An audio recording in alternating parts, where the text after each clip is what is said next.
नमस्कार, मैं डॉक्टर अनीता, प्रवक्ता हिंदी, जिला शिक्षा एवं प्रशिक्षण संस्थान रायबरेली, डीएलएड तृतीय सेमेस्टर के अंतर्गत इस ऑनलाइन कक्षा में आज मैं प्रस्तुत हूँ संस्कृत विषय में कारक, विभक्ति और चिन्हों को लेकर के। तो इस प्रकरण को जानने से पहले हम इसके उद्देश्यों को जान लेते हैं। प्रशिक्षुओं को कारक, विभक्ति और कारक चिन्हों से परिचित कराना, क्योंकि हम देखते हैं कि प्रशिक्षु कारक, विभक्ति और कारक चिन्हों से यदि परिचित नहीं हैं तो उसका व्याकरण में भली भांति प्रयोग नहीं कर पाते हैं। प्रशिक्षुओं को कारक चिन्हों के प्रयोग की समझ विकसित करना, प्रशिक्षुओं को विभक्तियों को अवसर के अनुकूल प्रयोग करने में सक्षम बनाना, प्रशिक्षुओं को संस्कृत का अनुवाद करने में सक्षम बनाना, क्योंकि प्रशिक्षु चाहे वो संस्कृत से हिंदी में अनुवाद हो या हिंदी से संस्कृत में अनुवाद करना हो तो उनको काफ़ी दुरूहता का सामना करना पड़ता है, काफ़ी कठिनाई होती है। तो यदि उन्हें विभक्तियों का, कारक चिन्हों का भली भांति ज्ञान हो जाएगा तो ऐसी गलतियों को, ऐसी त्रुटियों को करने से बचेंगे। गतिविधि के माध्यम से किसी भी प्रकरण को सहज ढंग से बच्चों को कैसे सिखाया जाए, इसका भी ज्ञान प्रशिक्षुओं को प्राप्त हो पाएगा। प्रशिक्षुओं को संस्कृत के व्याकरण से परिचित कराना इसका मुख्य उद्देश्य है, क्योंकि संस्कृत व्याकरण में कहीं ना कहीं प्रशिक्षु पीछे होते हैं। तो यदि संस्कृत का व्याकरण उन्हें भली भांति आ जाएगा तो हिंदी का व्याकरण सहज ही वो ग्रहण कर पाएंगे, क्योंकि संस्कृत के व्याकरण पर ही हिंदी का व्याकरण आधारित है। दैनिक जीवन में संस्कृत के प्रयोग हेतु सक्षम बन पाएंगे। व्यवहार में यदि संस्कृत के शब्दों का प्रयोग प्रशिक्षु करते हैं तो उसको किस प्रकार से प्रयोग करना चाहिए, इसका ज्ञान प्रशिक्षुओं को भली भांति प्राप्त हो पाएगा। अब हम बात करते हैं कारक की, कि कारक किसे कहते हैं। क्रियान्वयित्वम कारकत्वम, अर्थात क्रिया के साथ प्रत्यक्ष संबंध रखने वाले शब्दों को कारक कहते हैं। यहाँ पर एक बात और ध्यान रखने योग्य है कि जिन शब्दों का क्रिया से सीधा संबंध नहीं होता है वे कारक नहीं कहलाते हैं। जैसे राम श्याम की पुस्तक पढ़ता है, तो राम यहाँ पर पढ़ने की क्रिया को कर रहा है और उसके द्वारा पुस्तक पढ़ी जा रही है, किंतु श्याम का यहाँ पर पठन क्रिया से कोई संबंध नहीं है, उसका संबंध सिर्फ पुस्तक से। तो यहाँ पर श्याम कारक नहीं है। अब हम बात करते हैं कारक के भेदों की। संस्कृत में कारक के 6 भेद हैं। कर्ता, कर्म च करणम, संप्रदानम तथैव च, अपादानाधिकरण मित्याहु कारकाणि षट्, अर्थात कर्ता, कर्म, करण और संप्रदान तथा अपादान अधिकरण, ये 6 कारक हैं।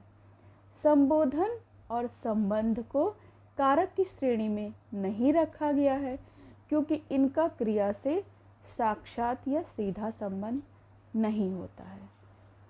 अब हम इसके चिन्हों को जान लेते हैं कि कारक के कौन कौन से चिन्ह होते हैं। कर्ता कारक, कर्ता कारक का चिन्ह है ने, को। कर्म कारक, कर्म कारक का चिन्ह है को। यदि किसी शब्द में, किसी वाक्य में को शब्द आ रहा हो तो वहाँ पर कर्म कारक होगा। इसको हम आगे उदाहरण के माध्यम से समझेंगे। करण कारक, से, के साथ, द्वारा। संप्रदान, के लिए, को। अपादान, से का प्रयोग होता है अपादान में भी, किंतु इसका प्रयोग अलग होने के अर्थ में होता है। षष्ठी संबंध कारक, का, की, के, रा, री, रे आदि शब्द जहाँ पर आते हैं तो वहाँ पर संबंध कारक होता है। अधिकरण, में, पर, संबोधन, हे, ओ, अरे। इसको हम उदाहरण के माध्यम से देख लेते हैं। कर्ता कारक, राम पढ़ता है, तो यहाँ पर किसने पढ़ा? राम ने पढ़ा। राम के द्वारा पढ़ने की क्रिया हो रही है, तो यहाँ कर्ता प्रधान है। जहाँ पर कर्ता प्रधान होगा वहाँ पर कर्ता कारक होगा। कर्म कारक, राम पाठ पढ़ता है, तो राम का काम करने का कर्म किस पे पड़ रहा है? कौन सा कर्म कर रहा है? पाठ को पढ़ रहा है, तो यहाँ पर कर्म कारक, कर्म प्रधान है, तो यहाँ पर कर्म कारक है। करण कारक, वह कुल्हाड़ी से वृक्ष काटता है। साधन के रूप में कुल्हाड़ी का प्रयोग हो रहा है और कुल्हाड़ी के द्वारा से वृक्ष काटा जा रहा है, तो यहाँ पर करण कारक है। जहाँ पर से साधन के रूप में किसी वस्तु का प्रयोग हो रहा हो तो वहाँ करण कारक होगा। यह बात हमें ध्यान में रखनी चाहिए। संप्रदान कारक, हरि मोहन को रुपए देता है। किसको रुपए देता है? मोहन को, तो यहाँ हम देख रहे हैं को चिन्ह प्रयोग हुआ है, तो यहाँ संप्रदान कारक है। अपादान कारक, हिमालय से गंगा निकलती है। अलग होने के अर्थ में से का यहाँ प्रयोग हो रहा है और अपादान कारक में हमेशा से का प्रयोग अलग होने के अर्थ में ही होता है। चाहे हम इसको ऐसे समझ सकते हैं कि स्टेशन से रेलगाड़ी छूट गई है या निकल चुकी है, तो यहाँ स्टेशन से रेलगाड़ी अलग हो रही है। पेड़ों से पत्ते गिर रहे हैं, तो पेड़ से पत्ते अलग हो रहे हैं, तो अलग होने के अर्थ में यहाँ पर अपादान कारक होगा। संबंध कारक, जहाँ पर एक वस्तु का दूसरी वस्तु से संबंध, एक व्यक्ति का दूसरी व्यक्ति से संबंध दर्शाया गया हो और को, का, की, रे, रा, री ऐसे शब्द प्रयोग में आ रहे हों तो वहाँ संबंध कारक होगा। अधिकरण कारक, कवियों में कालिदास श्रेष्ठ हैं। किसमें श्रेष्ठ है? कवियों में, श्रेष्ठ होने के अर्थ में। किसी चीज़ में कोई चीज़ श्रेष्ठता जहाँ प्रदर्शित हो रही हो तो वहाँ पर अधिकरण कारक होगा। संबोधन कारक, संबंध संबोधन सूचक जहाँ पर शब्द आए वहाँ पर संबोधन कारक होता है। जैसे यहाँ भक्त कह रहा, हे भगवान मेरी रक्षा कीजिए। ईश्वर का आह्वान कर रहा है कि मेरी रक्षा कीजिए। अब हम बात करते हैं विभक्ति की, कि विभक्ति किसे कहते हैं। विभक्ति का शाब्दिक अर्थ है विभक्त होने की क्रिया या भाव, विभाग या बांट। व्याकरण में जो शब्द, संज्ञा, सर्वनाम तथा विशेषण के आगे लगा हुआ वह प्रत्यय या चिन्ह विभक्त कहलाता है, जिससे पता चलता है कि उस शब्द का क्रिया से क्या संबंध है। इसको जैसा कि हम सभी जानते हैं कि हमारी संस्कृत में हमारी विभक्तियां जो हैं 7 होती हैं और प्रत्येक विभक्ति के तीनों वचनों के 3 प्रत्यय होते हैं। तो इस प्रकार से 7 विभक्तियों के कुल 21 प्रत्यय बनते हैं और इन 21 प्रत्ययों से ही 21 जो शब्द रूप हैं वो बनते हैं। इसको हम अब राम के शब्द रूप से थोड़ा समझ लेते हैं। यहाँ हम देख रहे हैं कि ये जो हमारी विभक्ति है 7 और ये हमारे 3 वचन हैं, एक वचन, द्विवचन, बहुवचन, और इसमें हमारी जो शब्द रूप बने हैं वो 21 हैं। तीनों वचनों के और 7 विभक्तियों के शब्द रूप मिला करके 21 होते। हम एक वचन को लेते हैं उदाहरण के तौर पर। यहाँ पर हम देखेंगे कि चिन्ह इस विभक्ति में छुपा होगा। प्रथमा रामः, यानी कि राम ने। जब हम रामः कहते हैं तो ने स्वयं आ जाता है। द्वितीया रामम, अर्थात राम को यहाँ पर छुपा हुआ है, रामम में समाहित है। रामेण, राम से। चतुर्थी रामाय, राम के लिए। पंचमी रामात, राम से, यहाँ पर से अलग होने के अर्थ में प्रयोग होगा। षष्ठी रामस्य, राम का की, यहाँ पे ये का की संबंध सूचक है।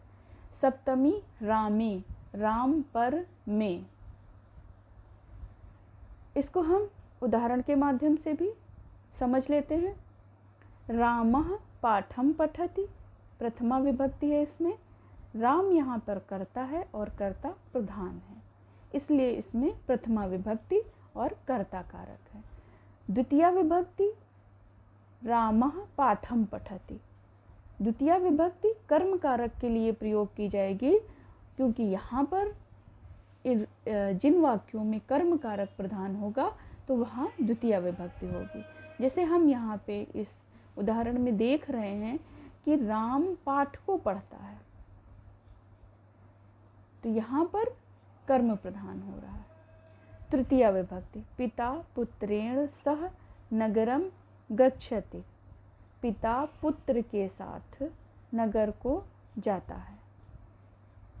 पुत्र के साथ, यहाँ पर करण कारक प्रधान है, या हम इस तरह से भी कह सकते हैं कि वह कुल्हाड़ी से वृक्ष काटता है।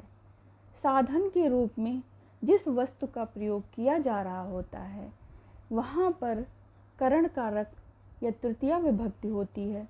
सह के या साथ के अर्थ में भी तृतीया विभक्ति का प्रयोग होता है, उसको हम आगे भी जानेंगे। चतुर्थी विभक्ति शिवाय नमः, शिव को नमन है। पंचमी विभक्ति वृक्षात पत्रम पतति, वृक्षों से पत्ते गिरते हैं। अलग होने के अर्थ में यहाँ पर से का प्रयोग हो रहा है, तो यहाँ पर पंचमी विभक्ति है। वृक्षात यानी वृक्ष से। षष्ठी विभक्ति रामस्य सहोदरः मोहनेन सह पाठम पठति, राम का सहोदर, राम का भाई, तो यहाँ राम का उसके भाई से संबंध दृष्टिगोचर हो रहा है, तो यहाँ पर षष्ठी विभक्ति है। सप्तमी विभक्ति कविषु कालिदासः श्रेष्ठतमः, कवियों में कालिदास श्रेष्ठ हैं, यहाँ पर सप्तमी विभक्ति का प्रयोग होगा। अब हम बात करते हैं विभक्तियों के प्रयोग की। प्रत्येक कारक को जान लेते हैं और इसके विभक्ति को भी जान लेते हैं कि कैसे इनका प्रयोग करेंगे। रामः गच्छति, जैसा कि हम जानते हैं कि प्रथमा विभक्ति में कर्ता कारक होता है, कर्ता कार्य को करने वाला होता है। दूसरे शब्दों में हम ऐसे कह सकते हैं कि संज्ञा या सर्वनाम के जिस रूप से कार्य करने वाले का बोध हो उसे कर्ता कारक कहते हैं। जैसे रामः गच्छति, तो कर्ता कारक कौन है? काम को करने वाला कौन है? राम है। इसी तरह से संबोधन में प्रथमा विभक्ति का प्रयोग होगा, क्योंकि प्रथमा विभक्ति में भी कहीं न कहीं नाम का प्रयोग होता है, नाम को संबोधित किया जाता है, इसलिए यह प्रथमा विभक्ति में आता है। संबोधन में संबोधन कारक प्रथमा विभक्ति में आता है। हे राम तुम गृहम गच्छ, हे राम तुम घर को जाओ। नाम में प्रथमा विभक्ति का प्रयोग होता है, जैसा कि मैंने पहले आपको बताया। इसी के साथ साथ जहाँ पर अव्यय शब्द आते हैं वहाँ पर भी प्रथमा विभक्ति का प्रयोग किया जाता है। अव्यय शब्दों से आप भली भांति परिचित हैं कि ऐसे शब्द जिनका न लिंग, वचन, काल, कारक किसी के अनुसार कोई परिवर्तन नहीं होता है, ऐसे शब्द अव्यय कहलाते हैं। द्वितीया विभक्ति, द्वितीया विभक्ति का प्रयोग द्विकर्मक धातुओं के साथ किया जाता है। द्विकर्मक धातुएं इस प्रकार से हैं: दुह, याच, पच, दंड, रुधि, पृच्छ, ची, ब्रू, शास, जी, मत, मुषम, कर्म, युक्, सद कथितम तथा शाद, तोह, कृश, वहाम आदि ये जो द्विकर्मक धातुएं हैं, जहाँ पर इनका प्रयोग होगा तो वहाँ द्वितीया विभक्ति आएगी। गमनार्थक धातुओं के साथ द्वितीया विभक्ति का प्रयोग होता है। जहाँ पर जाने के अर्थ में, आने के अर्थ में कोई शब्द प्रयोग हुआ हो तो द्वितीया विभक्ति आएगी। जैसे मोहनः विद्यालयं गच्छति, मोहन विद्यालय को जाता है। समय और दूरीवाचक शब्दों में द्वितीया विभक्ति का प्रयोग किया जाता है।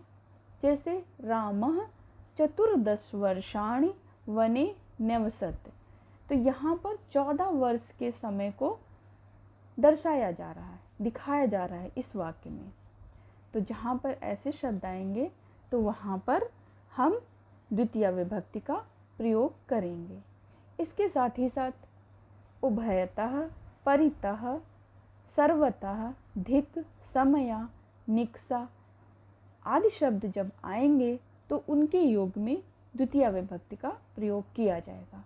विद्यालयः उभयतः वृक्षाः सन्ति, तो हम इस उदाहरण में भी देख रहे हैं कि उभयतः का प्रयोग हुआ है, तो इसमें द्वितीया विभक्ति है। तो यह हमें स्मरण रखना होगा कि जहाँ पर ऐसे शब्द आए तो वहाँ पर द्वितीया विभक्ति होगी।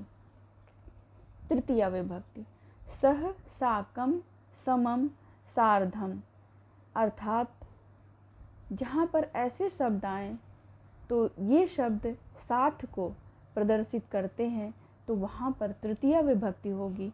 जैसे सीता रामेण सह वनम आगच्छत, सीता रामेण यानी राम के साथ वन आ गई, वन को गई।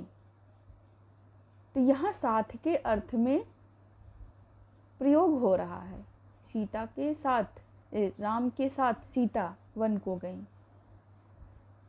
इसी तरह से जहाँ पर किसी अंग विकार को प्रदर्शित किया जा रहा हो तो वहाँ पर भी तृतीया विभक्ति का प्रयोग करेंगे।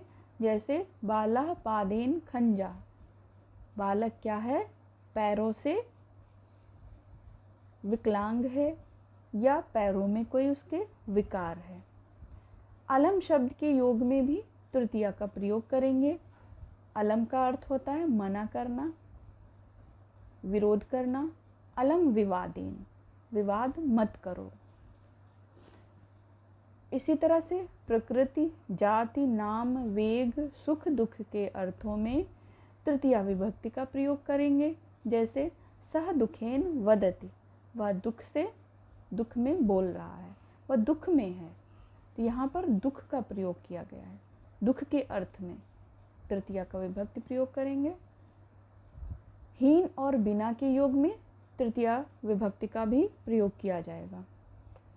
सह अहंकारेण शून्य, अहंकार से शून्य है, इसमें शून्यता है, हीन है, बिना के योग में तृतीया विभक्ति का प्रयोग करते हैं।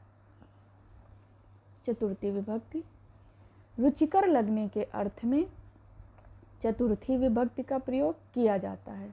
जैसे बालकेभ्यः चंद्रः रोचते, बालक को चांद अच्छा लगता है।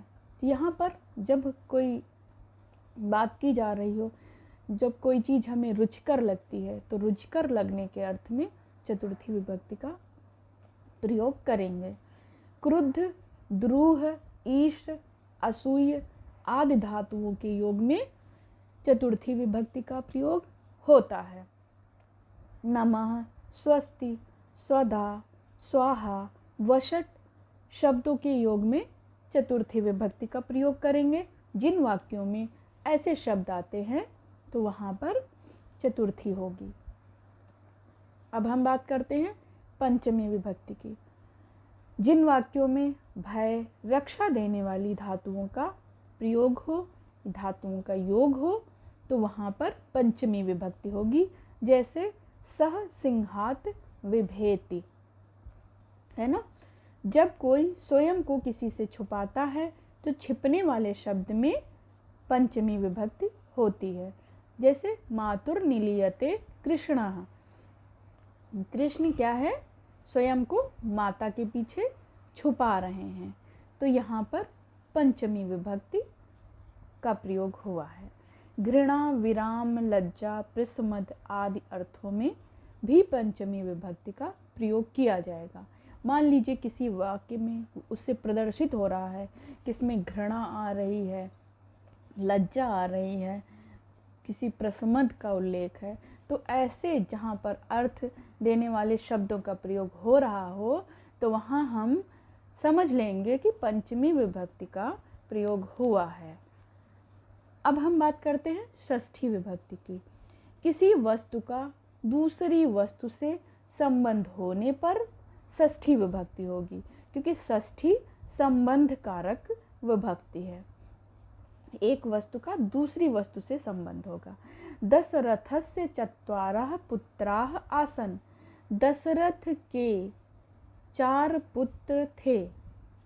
किसके, मतलब यहाँ पे दशरथ और पुत्रों के बीच में संबंध को दर्शाया जा रहा है, इसलिए हम यह कह सकते हैं कि इसमें षष्ठी विभक्ति है। इसी तरह से सम, समान, सदृश्य, तुल्य आदि शब्दों के योग में हम षष्ठी विभक्ति का प्रयोग करेंगे। जैसे रामस्य रामेण व सदृशो वीरो न, और स्मरण करने के अर्थ में भी हम षष्ठी विभक्ति का प्रयोग करेंगे। सह मातुः स्मृति, मतलब जब हम किसी को याद कर रहे होंगे या याद करने वाले वाक्य आए होंगे और याद करने वाले उन वाक्यों में याद करने वाले शब्दों का प्रयोग हुआ होगा, तो वहाँ पर हम समझ जाएंगे कि षष्ठी विभक्ति का प्रयोग किया गया है। अब हम बात करते हैं कि इन कारक, विभक्ति और चिन्हों को गतिविधि के माध्यम से बच्चों को कैसे सिखाएं, क्योंकि जब हम कक्षा में अध्यापन कार्य कर रहे होते हैं तो छोटे बच्चों की रुचि प्रायः संस्कृत पढ़ने में नहीं होती है, किंतु गतिविधि के माध्यम से रुचि को जागृत किया जा सकता है, अपने प्रकरण को रोचक बनाया जा सकता है। तो इसके लिए आप कई तरह की गतिविधियों का प्रयोग कर सकते हैं। एक गतिविधि यहाँ आपके सम्मुख प्रस्तुत है कि प्रशिक्षु कक्षा के बच्चों से 8-8 के 2 समूह बनवाएंगे जब वो अध्यापन कार्य के लिए विद्यालयों में जाएंगे। एक समूह के बच्चों को विभक्तियों के नाम देंगे और दूसरे समूह के बच्चों को उनके चिन्हों के नाम देंगे। तत्पश्चात प्रशिक्षु किसी एक विभक्ति का नाम लेंगे और नाम ली हुई विभक्ति का बच्चा अलग खड़ा हो जाएगा। फिर विभक्ति से मेल करते हुए चिन्ह वाले बच्चे को स्वयं विभक्ति वाले बच्चे के साथ खड़ा होना होगा। यदि बच्चा गलती करता है तो वह गतिविधि से बाहर हो जाएगा और उस चिन्ह वाले बच्चे का स्थान कक्षा में बैठा हुआ दूसरा बच्चा ले लेगा। बाहर होने वाले बच्चों को अगले दिन पुनः गतिविधि में शामिल होना पड़ेगा। तो इस तरह से कक्षा के सभी बच्चों को कारक, चिन्ह और विभक्ति का ज्ञान प्राप्त हो पाएगा। तो इसी के साथ अब हम विदा लेते हैं। धन्यवाद, मिलेंगे अगले वीडियो में।